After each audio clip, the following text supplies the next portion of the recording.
वुज़ू के बहुत सारे फ़ज़ाइल हैं। एक हदीस पाक है ना, सरकार ने फरमाया कि मेरा वो उम्मती जो रात के वक्त उठकर, खुसूसन सर्दियों के अंदर रात के वक्त उठकर अपने जिस्म को तहारत की मशक्क़त में डालता है, तो अल्लाह करीम उसको देख के अपने मलाइका से फरमाता है, देखो मेरा बंदा मुझसे मांगने के लिए किस तरह अपने जिस्म को मशक्क़त झेल रहा है, यानी कि मुझसे मांगने के लिए अपने जिस्म पर कैसी मशक्क़तें झेल रहा है। लिहाजा मेरा बंदा मुझे जो मांगेगा वो उसको दिया जाएगा। तो इस तरह नमाज है, मस्जिद में जाना है, कुरान पाक पढ़ना है, तो इनसे पहले भी वुज़ू का होना ज़रूरी है। अब नमाज के लिए वुज़ू अगर नहीं होगा तो नमाज ही नहीं होगी।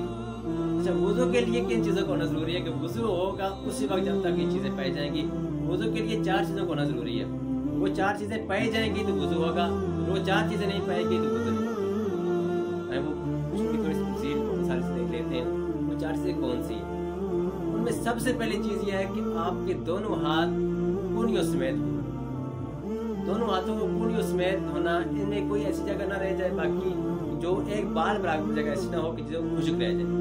अगर एक बाल के बराबर जगह खुश्क रह गई है तो आपका वुज़ू नहीं होगा। आपने बिल्कुल इत्मीनान के साथ, बिल्कुल सुकून के साथ बिल्कुल बैठ के अच्छी तरह वुज़ू करना है, ताकि आप कोई भी जगह बाकी ना रहे, ताकि आप अच्छी तरह वुज़ू कर सकें। उसके बाद दूसरी ये है कि आपने अपना चेहरा धोना, पूरा चेहरा धोना ये वुज़ू के अंदर फ़र्ज़ है।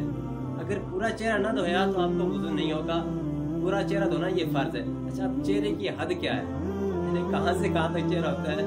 चेहरे की हद ये है कि एक कान की लौ से दूसरी कान की लौ तक, और अमूमन जहाँ से बाल शुरू होते हैं वहाँ से लेकर ठोड़ी के नीचे तक ये चेहरे की हद है। इसको धोना ये फ़र्ज़ है। अगर इनमें कोई जगह खुश्क रह गई तो वुज़ू नहीं होगा। अब दाढ़ी है तो दाढ़ी का हिलाल करना भी आपको लाज़िम होगा। और तीसरा फ़र्ज़ ये है कि सर के अगर 4 हिस्से किए जाए ना, उनमें से एक हिस्सा, चौथाई सर का मसा करना ये फ़र्ज़ है।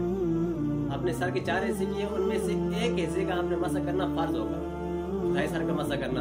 अगर इतने सर का यानी चौथाई सर का मसा नहीं किया तो आपका फ़र्ज़ अदा नहीं होगा, वुज़ू नहीं होगा। और चौथा ये है कि दोनों पाँव टुकनों समेत धोना, टुकनों समेत दोनों पाँव को धोना ये फ़र्ज़ है।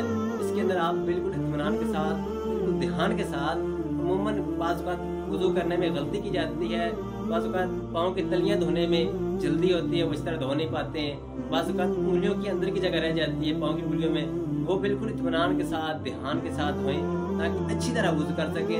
जब अच्छी तरह वुज़ू होगा, जब आपको वुज़ू पूरी तरह कामिल वुज़ू कर लेंगे तो उसके बाद आप नमाज़ अदा करेंगे तो आपकी